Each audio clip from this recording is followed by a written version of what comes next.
Chers amis, bonjour. J'ai écouté les infos ce matin là et bon, je viens de rédiger un article assez important, je trouve, au sujet de Marion Maréchal Le Pen, enfin sur les histoires de Le Pen, mais c'est pas de ça dont je veux vous parler. Il se trouve que là, aujourd'hui, c'est l'anniversaire des 3 ans d'arrivée au pouvoir de François Hollande. Et donc il y a des bilans qui sont faits. Ce que je trouve dommage en fait, c'est que chacun donne son point de vue. Bon, c'est une chose. Le problème, c'est que j'aimerais bien moi qu'on se fie davantage aux faits réels, aux avancées réelles. C'est-à-dire, je ne parle même pas je parle pas de chiffres, parce que le gros problème aujourd'hui réside dans le fait que je trouve moi qu'on vit dans un monde qui accorde beaucoup trop d'importance aux chiffres. Et je trouve ça regrettable. D'ailleurs, je vais vous raconter un truc sur le sujet, parce que c'est un truc qui m'est revenu il y a quelques temps, et je me suis dit, bah oui, tiens, c'est bizarre. Et j'étais en 4e au collège Catherine Bernard, à côté du lycée Corneille à Barentin. Et j'avais un prof de français c'était un coco, quoi. C'était le communiste, tout le monde le savait, quoi. C'était une notoriété publique. Alors, il faisait pas du tout de propagande, entre guillemets, pour ses idées au sein des cours, c'était pas du tout ça. Mais d'ailleurs, j'ai énormément rigolé parce que hier soir, j'ai regardé sur France O Mieux vaut en rire avec Shirley Soignon, etc. Bon, bref. Et alors, il y avait un sketch qui reprenait une prof. J'ai pas noté le nom de l'humoriste que je connais pas d'ailleurs. J'ai dû la voir déjà une fois, mais j'ai pas noté son nom. Et j'ai vu que je suis l'inspiratrice de cette femme-là. C'est pas toute jeune. Hein. je dois avouer que j'ai énormément rigolé. Je vais vous expliquer pourquoi. Ce prof, il avait la particularité de faire des dictées, donc j'étais en 4e, je crois, ouais. Et quand il faisait les dictées, il laissait traîner les syllabes avec des lettres qui devaient être muettes en théorie. Donc les femmes sont arrivées, S. Mais je vous jure que je n'exagère pas, c'était vraiment ça, quoi. Vraiment, je vous jure. Enfin bref, déjà, ça me faisait rigoler à l'époque. Hein. C'était franchement comique, quoi. Et donc le sketch est fait comme ça, mais évidemment, ils ont grossi le trait encore plus, bien évidemment. Et la particularité de ce prof, justement, c'est que je me souviens qu'un jour, je m'étais pris le bec avec lui. Enfin, je m'étais pris le bec. Ça m'avait échappé, quoi. Je supportais plus. Il était tout près de moi, il m'expliquait quelque chose à mon bureau, je sais plus exactement, et puis je lui dis, mais de toute façon, je lui dis les chiffres, il y a vraiment que ça qui compte, quoi.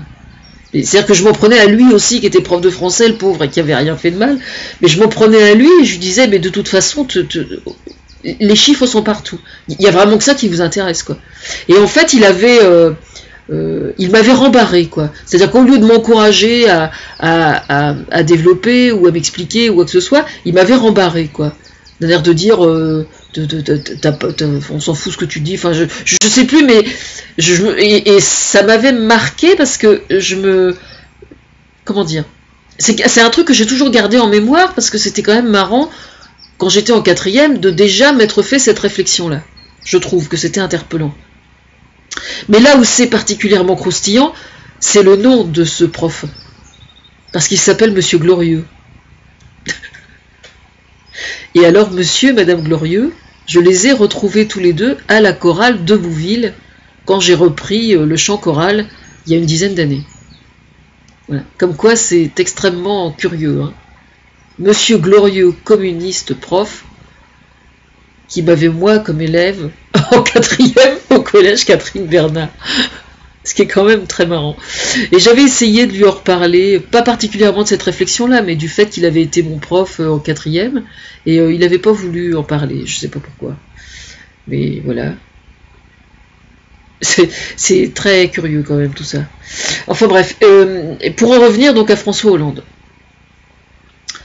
Je trouve quand même regrettable, moi, notamment par exemple au niveau des lois, il y a énormément de choses extrêmement importantes qui ont été faites depuis 3 ans et dont personne ne parle. Ce qui est quand même extrêmement grave. Alors là, j'entends, attendez, là j'entends Nicolas Sarkozy avec le nouveau parti là, parce que c'est vrai qu'il y a un argument contre le parti, le nom du parti républicain, qui est que ça rappelle, quoi qu'on en dise, ça évoque le parti républicain aux États-Unis. Je suis désolé. Quand on va dire les républicains en France, ça fait systématiquement penser aux Américains.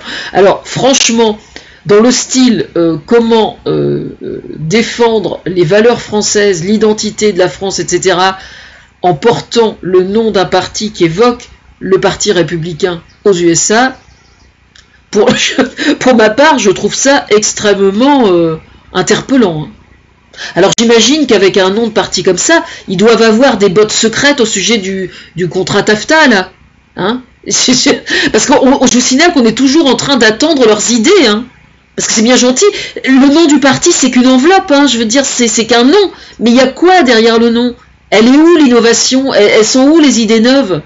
Là je viens de regarder une vidéo un extrait de l'émission de Josiane Balasco quand elle est passée à C'est à vous sur France 5.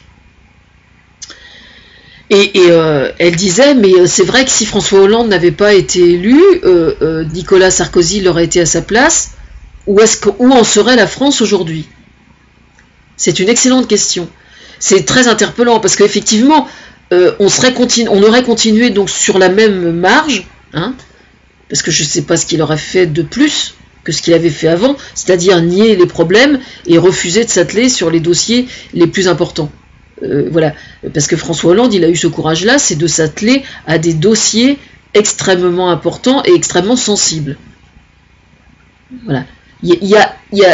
Je mets au défi quiconque de citer un aspect de la société française où François Hollande n'ait pas été à la hauteur et effectivement relevé les défis que Nicolas Sarkozy n'avait pas eu le courage de faire, de relever.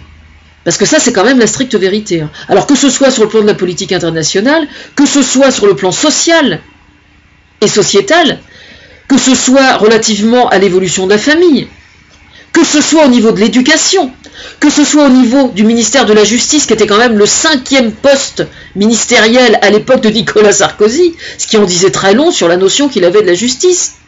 Mais attendez, c'est franchement comique, quoi. Franchement. Alors là, attendez, parce qu'il a fait une déclaration hier, comme quoi, pour François Hollande, le mot socialiste passait avant le mot républicain. C'est-à-dire que, en fait, François Hollande était bien moins républicain qu'eux. Qu'est-ce que c'est qu'être républicain, très exactement? Pour moi, c'est quand même, d'abord, être conforme à la... Comment dire? À la formule liberté, égalité, fraternité. Difficile d'être plus proche du socialisme dans ces circonstances-là. À moins qu'il y ait une nouvelle définition du mot républicain, je vois pas. C'est quand même... Moi j'attends toujours les idées du parti républicain, parce que maintenant c'est officiel, hein, c'est le parti républicain. Donc c'est marrant parce que... Enfin c'est marrant, non c'est pas drôle. Républicain en fait dans l'inconscient, c'est vrai ce que je dis, hein, c'est-à-dire que dans l'inconscient des gens, ils vont systématiquement faire le parallèle avec le parti républicain aux États-Unis. Donc c'est-à-dire avec le permis de port d'armes, avec le fait de fermer les yeux sur pas mal de magouilles, le fait d'être anormalement conservateur, parce que c'est ça, c'est être conservateur. Les républicains aux États-Unis, c'est quand même ça. Hein. Voilà, c'est la peine de mort, c'est tout ça, quoi. Hein. Donc le fait de foutre des bâtons dans les rues au progrès social, c'est ça les républicains aux États-Unis. Alors en fait c'est ça qu'aujourd'hui les républicains en France vont porter au niveau de l'inconscient. C'est tout à fait voilà. Comme je disais à Thomas hier, on laisse mijoter. Hein. Je vois pas ce qu'on peut faire d'autre.